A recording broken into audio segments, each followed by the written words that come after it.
Settle in, dear listener. Let your shoulders soften. Let your breath slow, and let the world outside grow quiet for a little while. Tonight, we wander far from the hum of engines and the glow of screens, back to a time when the loudest sound at sunrise was the creak of a wooden door and the soft lowing of cattle in the barn. We are going to a farm in Michigan, more than 150 years ago, to meet a boy whose mind would one day reshape the modern world. But for now, he is only a child, and the world around him is wide and slow and very, very still. Picture, if you will, the rolling fields of Dearborn, Michigan, sometime in the late 1860s. The land here lies gentle and patient, the quilt of meadows and woodlots stitched together by low rail fences that have stood through many seasons. In summer, the wheat ripples like a sleepy golden sea, and in winter, the snow lays itself down so deeply that the fence posts seem to wade through it. The farmhouses are small and tidy, painted white or left to weather into a soft, silvery brown. Smoke drifts up from their stone chimneys in slow, curling threads, as if the houses themselves are breathing in the cold morning air. It is dawn now, and the sky has only just begun to turn from indigo to pale rose. A rooster calls from somewhere beyond the orchard, his voice unhurried, almost polite. In the kitchen of one such farmhouse, a kerosene lamp has been lit, and its soft yellow glow spills across the worn floorboards.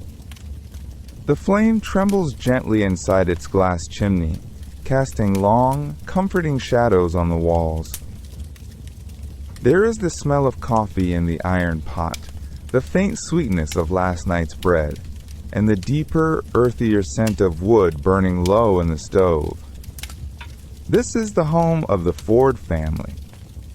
William and Mary Ford keep a quiet, careful farm, the kind where every tool has its place and every chore has its hour. They have children, strong, sun-brown children, and one of them is a small boy named Henry. He was born here on a warm July day in 1863, while a great war still rumbled somewhere far to the south. But the war did not reach these fields, and by the time Henry can walk, the only battles fought on this land are the gentle, seasonal ones, between farmer and frost, between plow and stubborn root. Imagine him now, padding down the wooden stairs in the hush of early morning.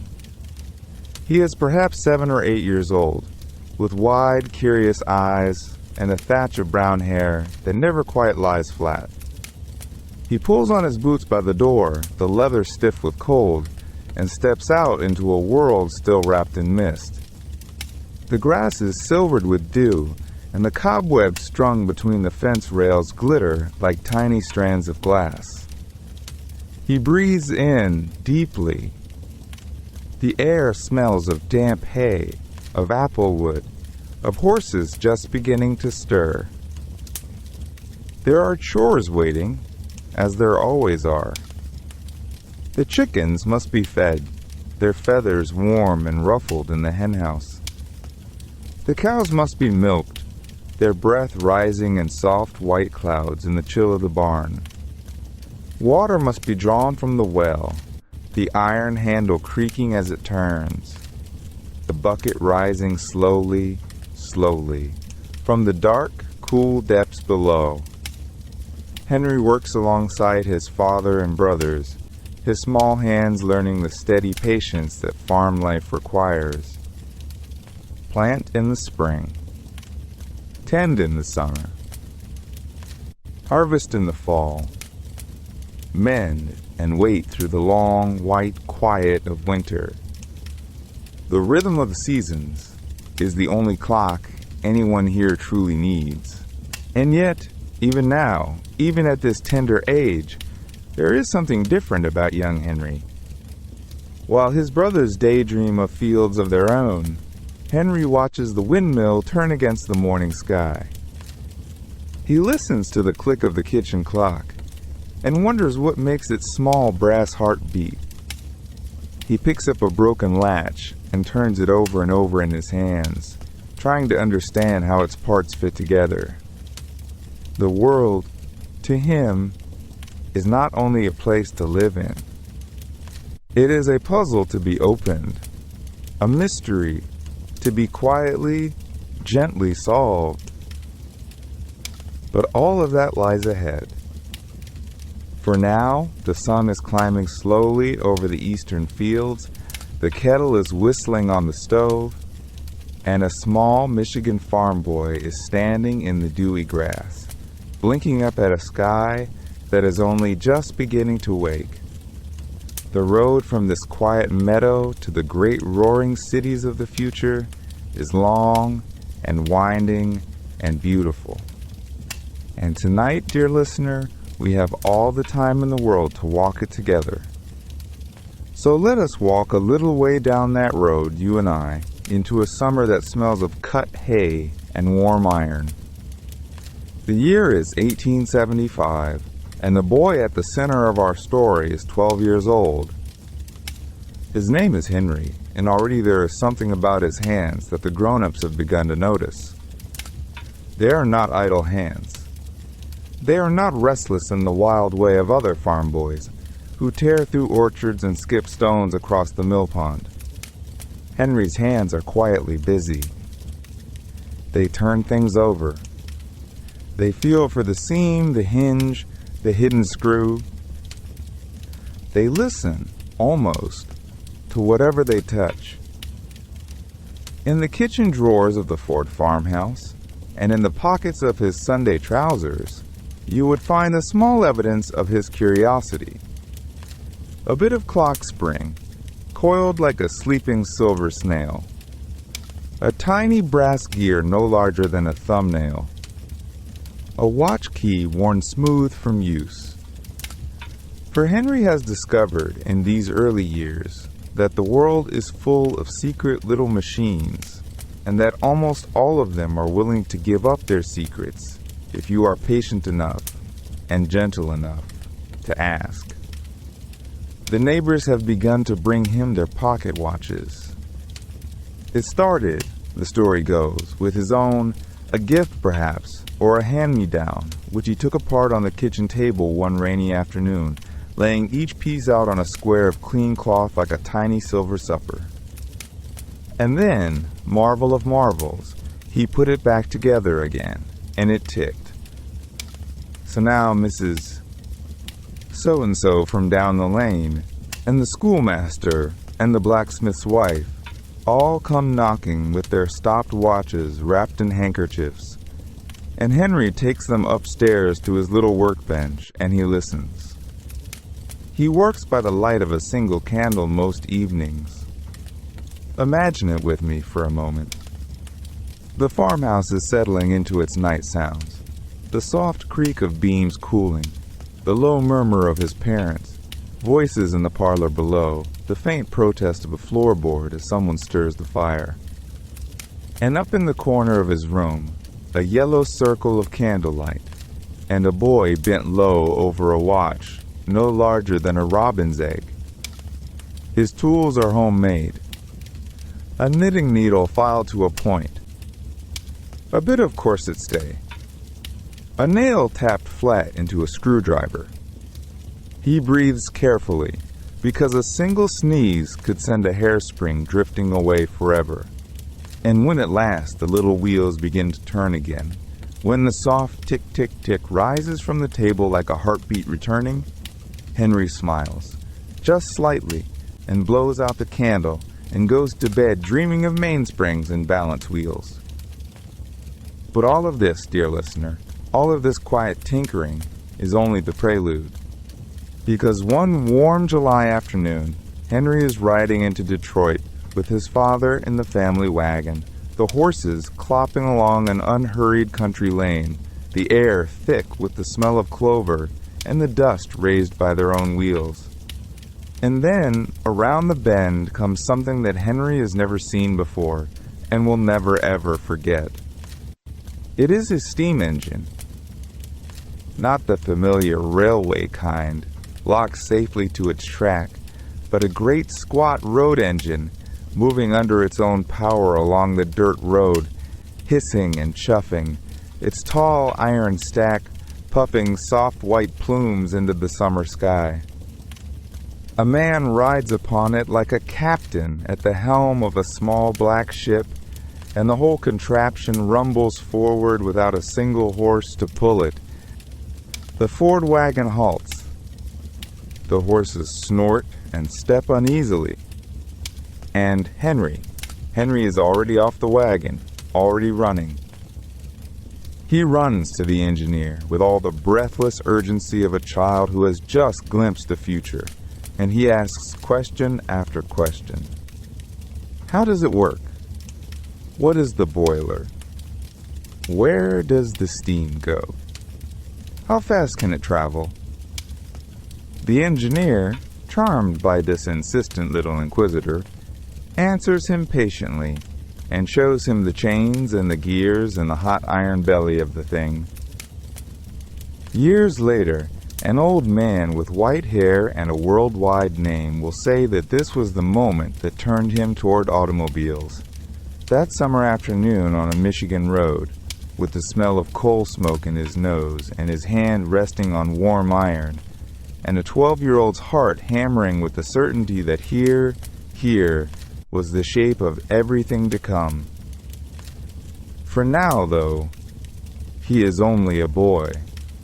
And as the wagon rolls onward and the engine fades behind them, he turns and watches it grow small in the distance, until it is just a thin gray feather of steam against the blue Michigan sky. 4 years pass the way years pass on a farm, slowly in seasons. Snow comes and snow melts. Wheat is sown and wheat is gathered.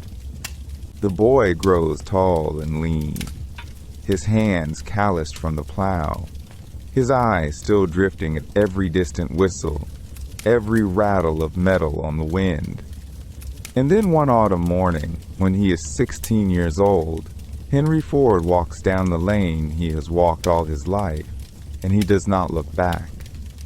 He carries a small bundle of clothes, a few coins tied in a handkerchief, and the quiet certainty of someone who has been waiting a long time to begin. Detroit is 9 miles away. He walks them. The road bends through orchards still heavy with apples, past pastures where horses lift their heads to watch him go, and slowly the trees give way to fences, and the fences to streets, and the streets to a city that smells of coal and horses and river water and bread. He has never seen so many people in his life. He smiles at all of them. His first work is in a machine shop on Woodward Avenue, a low brick building where the windows shake all day long with the rhythm of lathes and drills. He is paid $2.50 a week, and his board costs $3.50. So on his very first night in the great city, he must find evening work, too. A watchmaker's bench tucked into the back of a jewelry store, where he sits beneath a single warm lamp and learns to take the world apart in pieces too small to see. He is good at this. He has always been good at this. The tiny brass wheels click into place beneath his fingers, and the springs settle, and the watches begin again to keep time, and somewhere in the dark above the rooftops, the steeple bells of Detroit chime the hour, and Henry smiles to himself in the quiet, because he has helped in some small way to keep the city ticking. The streets in those years are lit by gas. Each evening, a man in a long coat walks the avenues with a brass pole, lifting it to the lamps one by one, and a soft pale flame blooms inside each glass globe. Henry, walking home through the blue dusk, watches them light up behind him like a slow trail of stars. The city smells of wood smoke and bakeries in the river. Carriages clatter past on the cobblestones.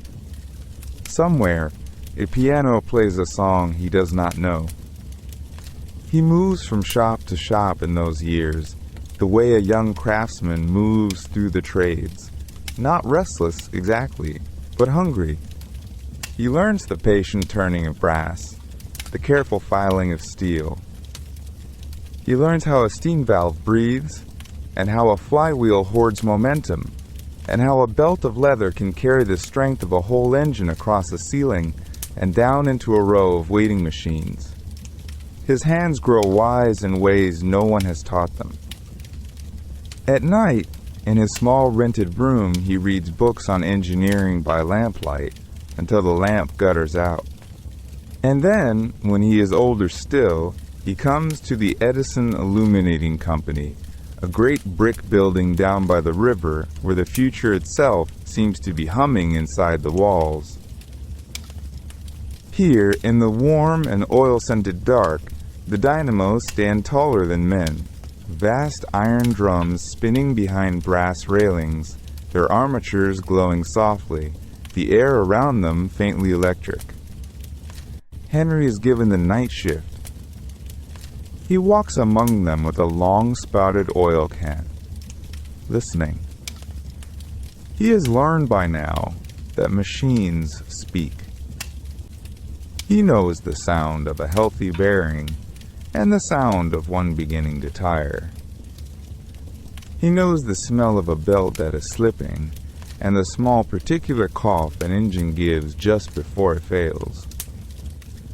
While the city sleeps, he keeps the lights of Detroit burning. Street lamps far away, theaters letting out, a bedroom window where a child has fallen asleep with a book open on her chest. They all draw their light, in some quiet roundabout way, from the steady song of these dynamos, and from the young man pacing patiently among them, with his oil can and his open ears. And on his break, in the small hours, he sits on a bench outside the dynamo room, with a cup of coffee growing cold in his hand, and he watches the river, and he listens to the city, and he begins, very quietly, in the back of a sketchbook he has bought for 15 cents, to draw an engine of his own. The sketchbook fills slowly, the way frost fills a window pane, a little overnight, a little more the next, until one morning you look up, and the whole glass is laced with patterns. Gears appear there, and cylinders, and small, careful arrows, showing how a spark might travel from a battery to a plug to a pocket of vapor that, given just the right invitation, will bloom into motion. Henry carries the book home in his coat, and home by now is a modest rented half of a brick double house on Bagley Avenue, where Clara waits with the lamp turned low and a plate of supper kept warm on the back of the stove.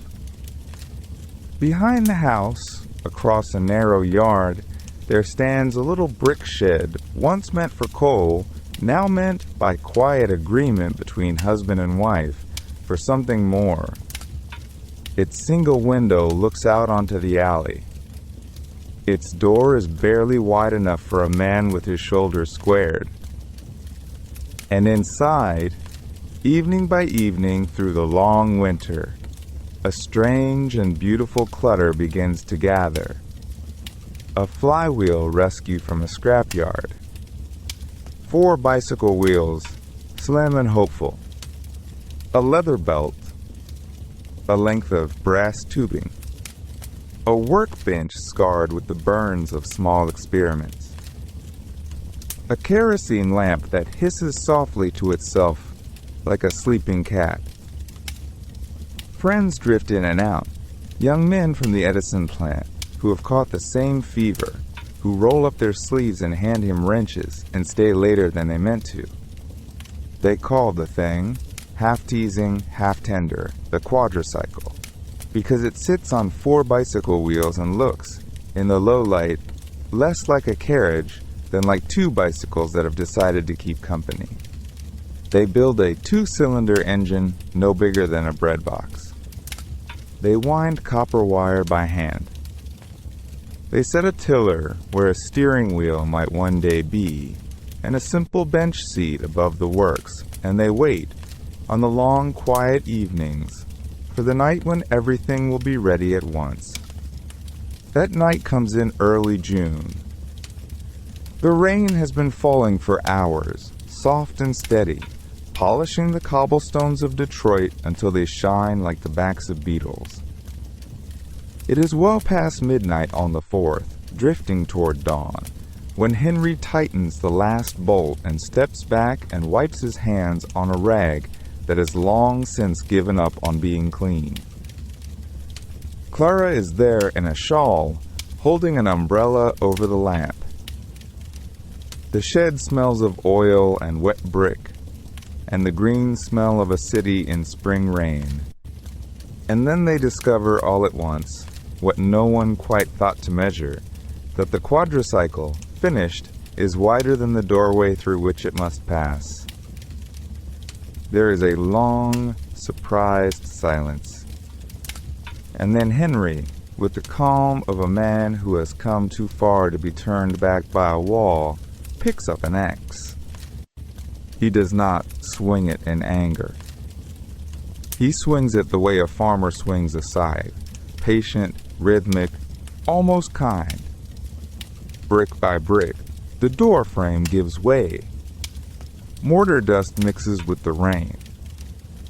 The hole grows and grows, and at last is wide enough, and he sets the axe down and pushes the little machine out into the alley under a sky that is just beginning to think about turning gray. The engine catches on the second try. It is not a roar.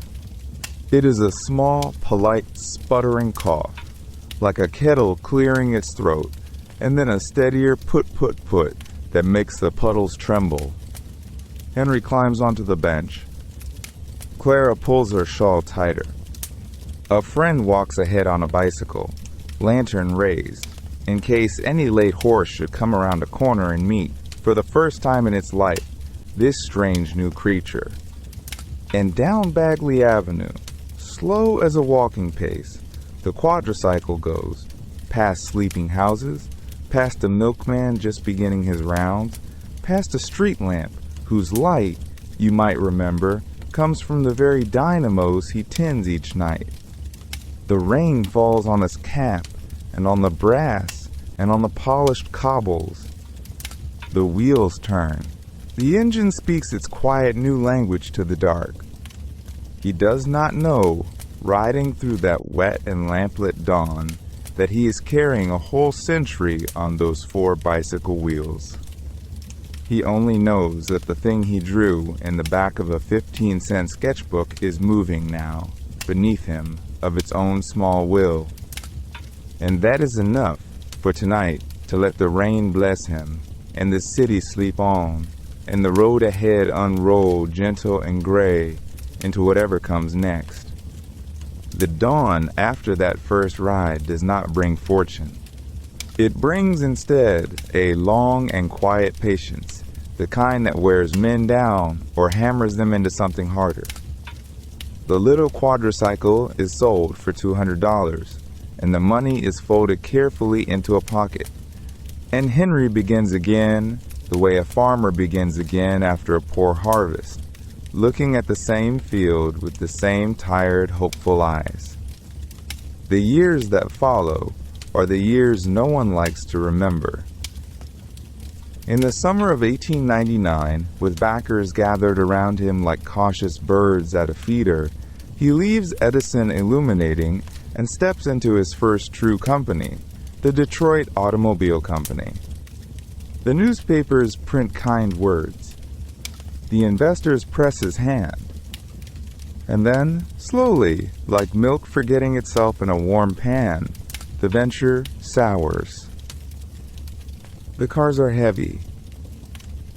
The cars are slow. The cars are not, in Henry's private and stubborn opinion, right yet.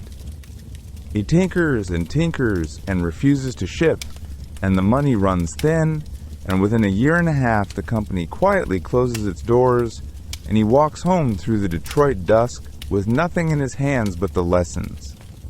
Clara meets him at the door, as she always does, and does not scold him, and does not weep, and only puts the kettle on. She has a gift, this woman, for treating disappointment as a kind of weather, something to wait out beside a warm stove. And so he waits. He sketches. He listens to the wind in the maples on Bagley Avenue, and the streetcars going by like sleepy iron animals, and he tells himself that the next try will be the one. The next try is called the Henry Ford Company, and it is born in November of 1901, and it lasts only a few short months before it too slips from his grasp. His backers want a luxury automobile, a polished thing for polished men. Henry wants something simpler, something a wheat farmer in Iowa might one day afford. They part ways, gently and not so gently, and the company goes on without him under a new name. Cadillac and Henry Ford, twice failed, walks back out into the cold Michigan light with his pockets empty and his notebooks full. And here, friends, is where the story turns, the way a creek turns when it meets a stone. If the gentle road will not have him, he thinks, perhaps the loud one will. Perhaps speed itself can carry his name where caution could not. And so, in the long autumn of 1902, in a drafty shop with a man named Tom Cooper and a bicycle racer named Barney Oldfield, he builds a beast.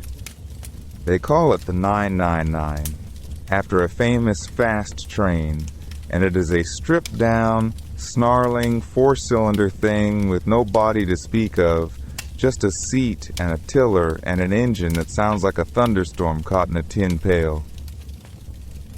It frightens Henry himself a little. Barney Oldfield, who has never driven an automobile before in his life, climbs aboard and grins, the way only young men grin at danger, and says he'll take it.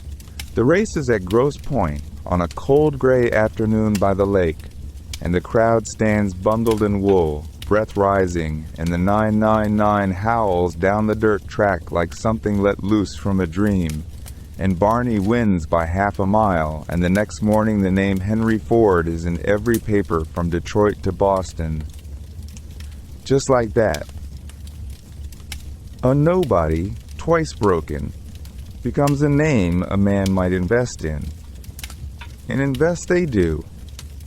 A Detroit coal dealer named Alexander Malcolmson takes a long, careful look at this stubborn farm boy with the racing winds and the worn-out coat, and decides yes, perhaps yes, and on a quiet June day in 1903, with 12 men signing their names in slow ink, the Ford Motor Company comes into the world. $28,000 in cash. A small rented building on Mack Avenue. A handful of believers.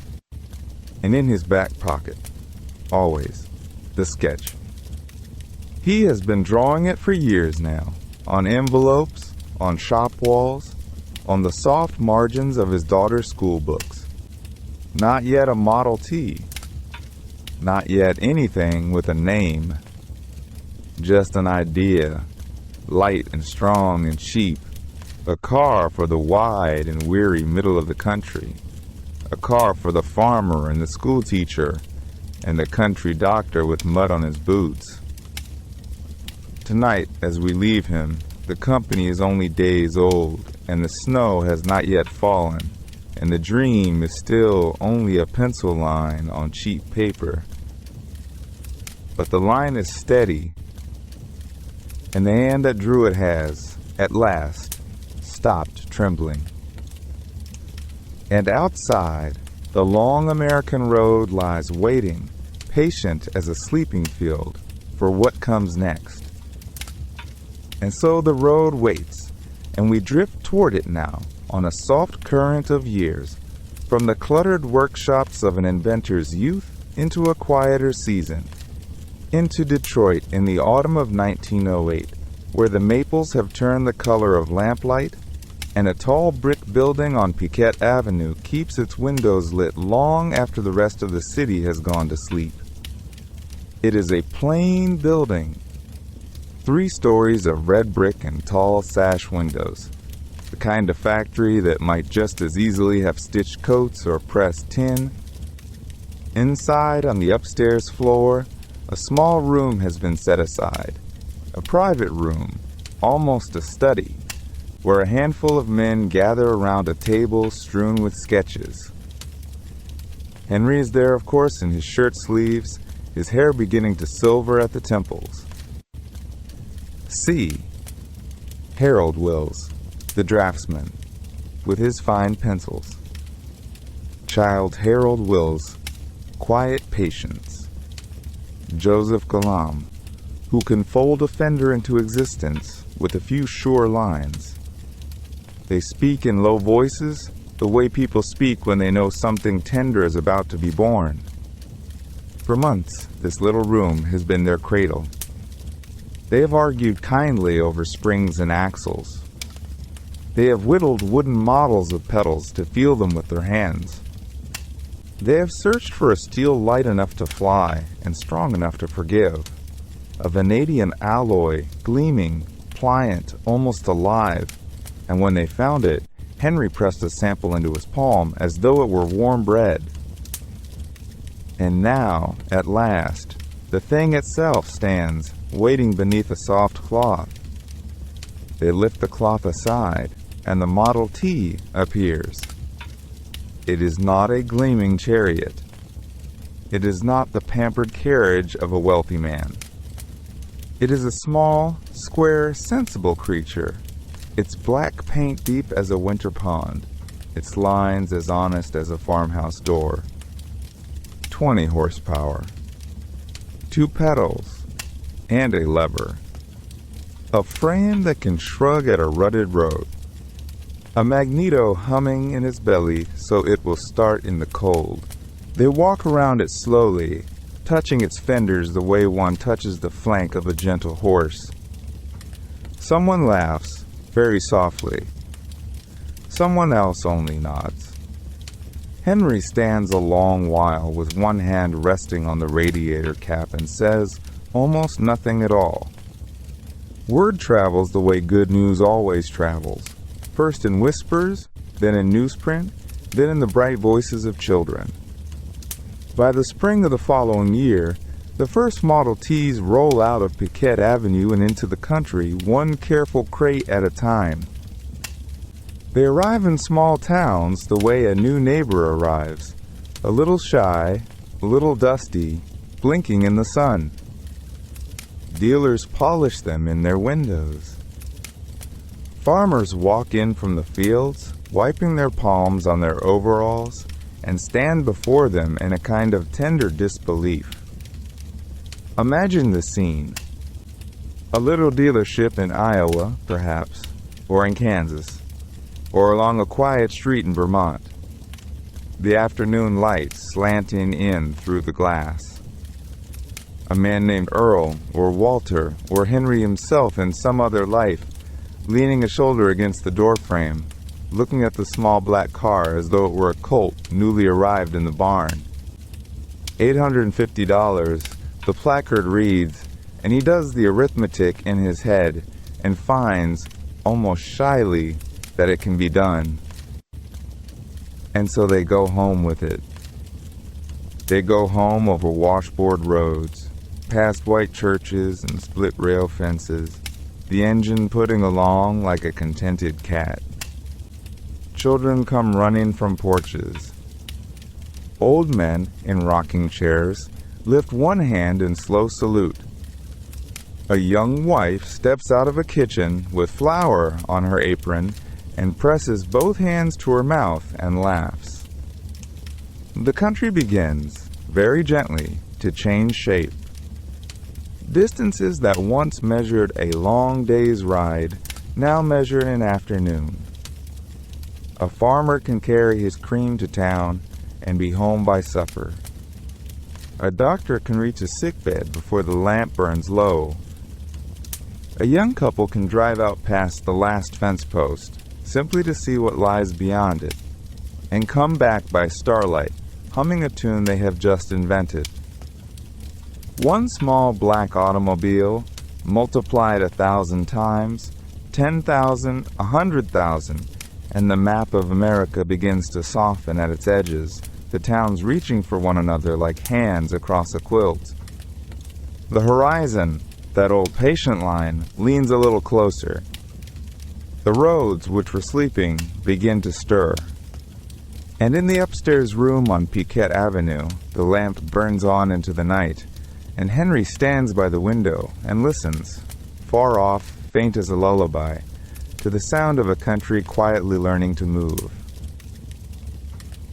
Now the lamp on Piquette Avenue is only a memory, a small gold coin sewn into the lining of the years. The country has turned a page. The calendar reads 1913 and a few miles north, on a flat green meadow that once knew only wind and sparrows, a long brick building has risen. Highland Park. 4 stories of warm red brick and tall arched windows. So many windows that the workmen call it the Crystal Palace. Step inside with me, very softly. The air smells of fresh oil and clean steel and the faint sweetness of new paint. Sunlight pours through those great glass walls and long, slow rivers, falling on polished floors, on rows of lathes, on the shoulders of men in canvas aprons. Everything is bright. Everything is humming. And yet, somehow, it feels almost peaceful.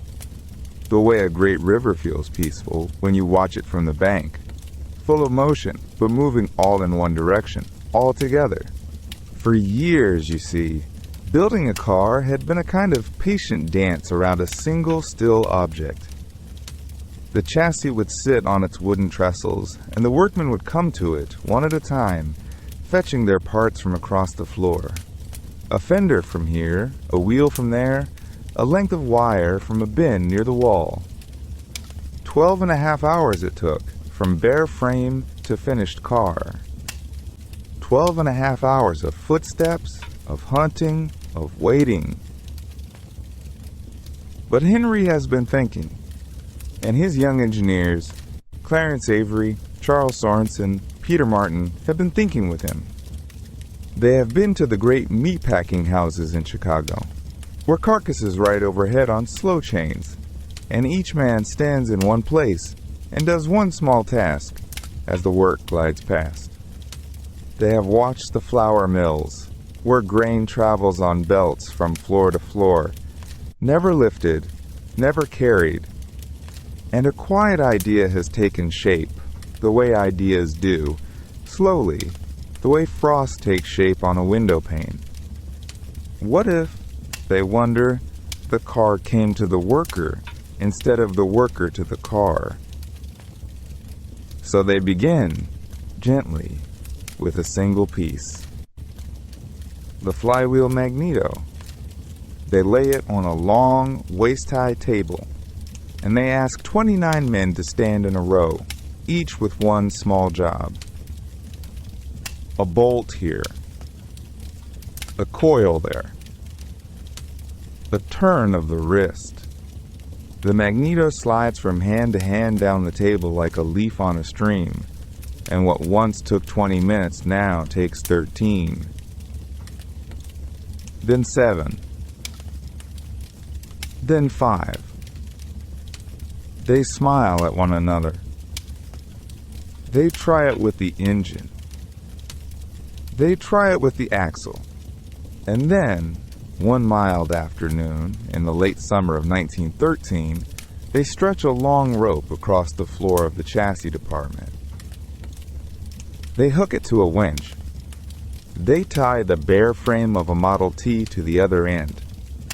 And very slowly, walking pace, they begin to pull. The men along the line look up. They reach for their tools, and the car, patient, half-finished, glinting in the window light, comes to them. Listen. You can almost hear it now. The soft clack of wrenches finding their bolts. The muted thump of a fender settling into place. The faint creak of leather belts overhead, turning the long shafts that turn the smaller belts, that turn the drills and the grinders and the gentle hands. There is no shouting. There is no rushing. Each man has his small kindness to offer the passing chassis, and then he turns and waits, and the next one comes. 12.5 hours becomes 6. 6 becomes 3. 3 becomes 90 minutes. 90 minutes to gather a car out of the air, out of the ore, out of the long thought of a farm boy who once watched a steam tractor pant across a wheat field. By the end of the line, near the great open doors at the eastern wall, the chassis is whole. A man pours in a measure of gasoline. Another turns the crank, and the little engine catches, coughs, settles into its small, steady heartbeat, a heartbeat that will soon be heard in every county in America. Outside, on the long ramp, the finished cars roll into the afternoon, one after another, like a slow, dark ribbon being unspooled across the country. A new century is being bolted together here, quietly, piece by piece, in a brick room full of light. And no one inside quite knows yet, not Henry, not Clarence, not the men with their wrenches, that the world they grew up in has just very softly begun to slip away. The first snow of the new year falls quietly on Detroit, the way snow always falls in that part of Michigan. Slow, patient, settling into the corners of things as if it had nowhere else to be. It is January of 1914, and the city is still half asleep under a soft white blanket, the smoke from 1,000 chimneys rising in straight, thin columns into the pale morning sky. Inside a quiet office at the Highland Park plant, Henry Ford sits at a long wooden table with his closest men. There is a small fire in the grate, and the windows are feathered with frost. Papers are spread before him. Figures, columns, careful little numbers in pencil. He has been thinking for weeks. He has been thinking, really, for years. The men in the factory are leaving.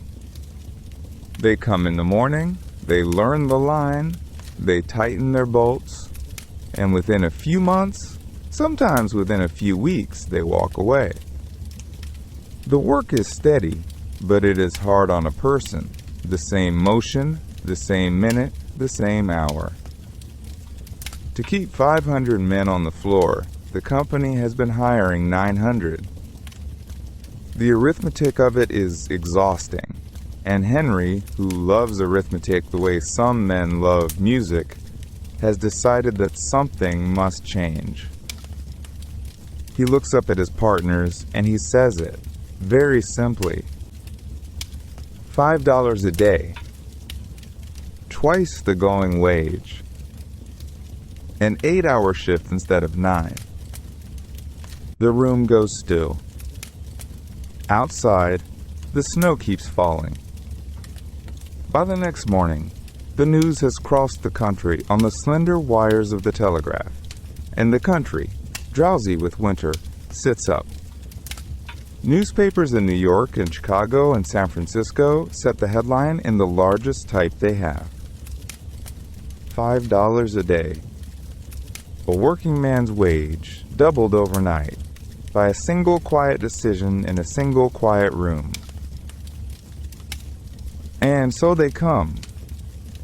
They come from the boarding houses of Detroit, and from the farms of Ohio, and from the coal towns of Pennsylvania. They come in long woolen coats and thin woolen coats, and coats that are not really coats at all, with newspapers folded inside for warmth. They come with their lunch in a tin pail and their hopes folded carefully in an inside pocket, the way a man folds a letter from home.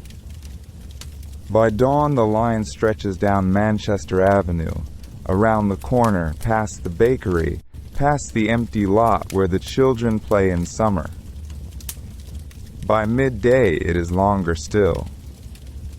10,000 men, then 12, standing patiently in the snow, breath rising in soft white clouds, hands cupped around the small warm coal of a cigarette.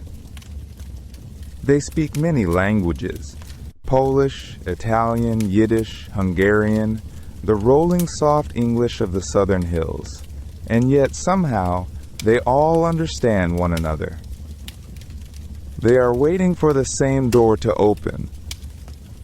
Some of them will be turned away that day, gently, kindly, and told to come back tomorrow. Some will not get in at all. But many will. And those who do will walk home through the blue evening with something new in their pockets, something almost too large to believe.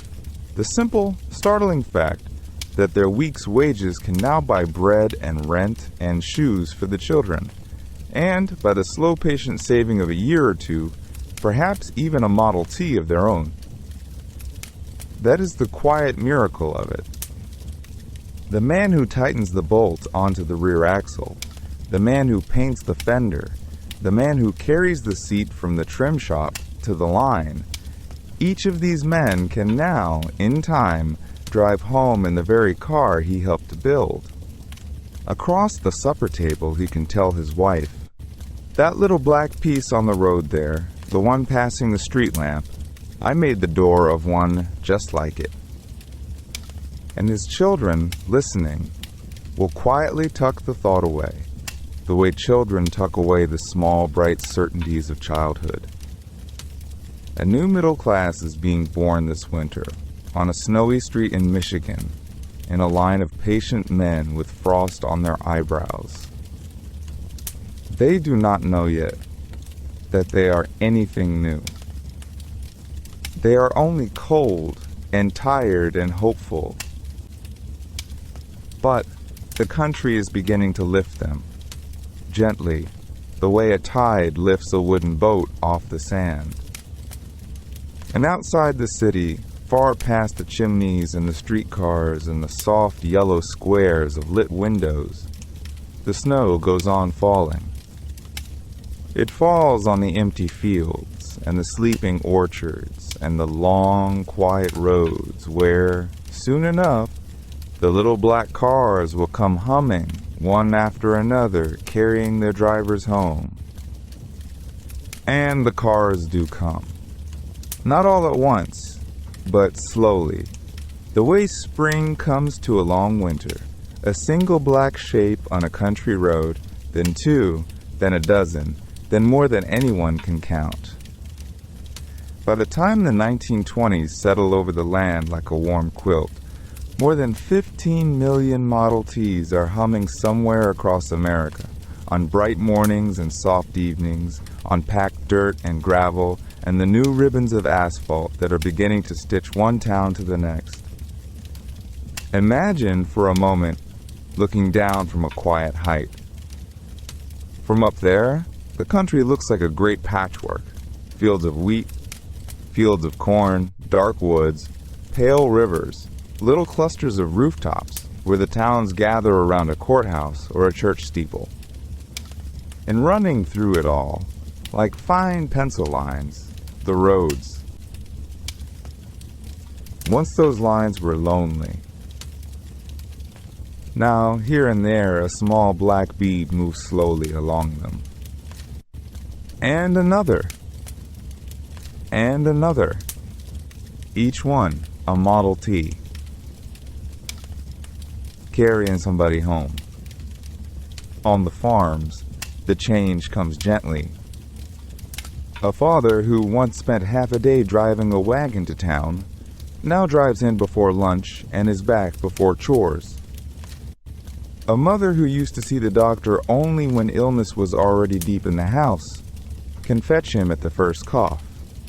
Children who walked miles to a one-room schoolhouse climb instead into the back of a neighbor's Ford, knees bumping, lunch pails clinking, the wind ruffling their hair as the fields slide past. And on Sunday afternoons, when the work is done, whole families fold themselves into the little car and simply go out past the orchard, out past the bend in the creek, out to wherever the road feels like leading them. The small towns feel it too. Main Street, which used to dream half the week, begins to wake. Saturday becomes a kind of soft holiday. The Fords arrive from every direction, parking in tidy rows along the brick storefronts. Farmers in clean shirts swing down with their wives. There are bolts of fabric to be chosen, and seed catalogs to leaf through, and ice cream at the soda fountain, and news traded across counters that smell of coffee and fresh paper. The town, which once seemed far away from everywhere, begins to feel, quietly, almost without noticing, like the center of something. And along the roads themselves, a whole new world is unfolding, almost shyly. Where there used to be only fences and crows and the long hush of grass, small wooden buildings begin to appear. A filling station, painted bright red or sky blue, with a single round-top pump out front and a tin sign creaking in the breeze. A roadside diner, no bigger than a railway car, with a pie under glass and a counter polished by 1,000 elbows. A motor court, a row of little white cottages tucked beneath the pines, where a traveler can stop for the night and listen to the wind move through the branches before sleep. Travelers. That, perhaps, is the gentlest miracle of all. Ordinary people, clerks and seamstresses, school teachers and shopkeepers, begin to discover that they can simply leave. They can pack a basket, fold a blanket, fill the tank, and go to see an aunt 3 counties away, or the ocean they have only heard about, or the mountains that have stood all their lives just beyond the horizon. The world, which used to belong mostly to railroads and to rich men, begins quietly to belong to everyone with a Model T and a little gasoline money. Listen to it if you can, that long, soft hum of the country in the 1920s. The whir of an engine on a dusty afternoon, the crunch of tires turning into a gravel drive, the screen door slapping behind a child running out to greet the headlights, the tinny radio in a roadside cafe drifting out into the dusk, the crickets picking up where the engines leave off. It is not loud, this revolution. It does not announce itself with trumpets. It comes in on rubber tires and warm summer evenings, on the small kindness of a father who can finally drive his daughter to the dance, on the new sound of laughter spilling from a Model T parked beside a lake. America is changing, its farms, its towns, its quiet open country, and the change is being carried, mile by gentle mile, in the seats of 15 million little black cars. And still, on every road, more keep coming. Their headlights blink on as the sun goes down. Their engines settle into that steady lullaby hum, and the long American evening folds itself softly around them, and around the country they are remaking, one easy journey at a time. And the years, like those long evenings, keep folding gently onward. By the time the world has worn itself into a new century, Henry Ford is an old man, walking slowly along the soft paths of Fair Lane, his home on the banks of the River Rouge. The great factory still hums somewhere out beyond the trees, but here, the loudest sound is often only the wind in the willows and the polite conversation of ducks settling for the night on the pond. He likes to walk in the evenings. He has built, just up the lane, a kind of quiet little kingdom of memory. Old workshops, brought board by board from places he loved, and set down again here among the gardens. There is a small brick building that looks very much like the bicycle shop where two brothers once dreamed of flight. There is a courthouse where a young, lanky lawyer once argued his cases. There is a humble laboratory where an inventor once coaxed the first long, steady glow from a glass bulb. Henry walks among them in his soft hat and his long coat, the way a child might wander among toys at the end of a long, happy day. He pauses sometimes to rest his hand on a door frame, on a workbench, on the cool iron of an old forge. He is remembering a farmhouse in Dearborn and a watch ticking in his small, careful hands. Remembering a kitchen sink and a sputtering little engine and a wife who simply, patiently, kept dripping the gasoline. Remembering a midnight ride in a thin, wooden quadricycle down a brick alley into a future no one yet had words for. Out across the pond, the water is very still. The last light of the day lies on it like a sheet of pale gold silk.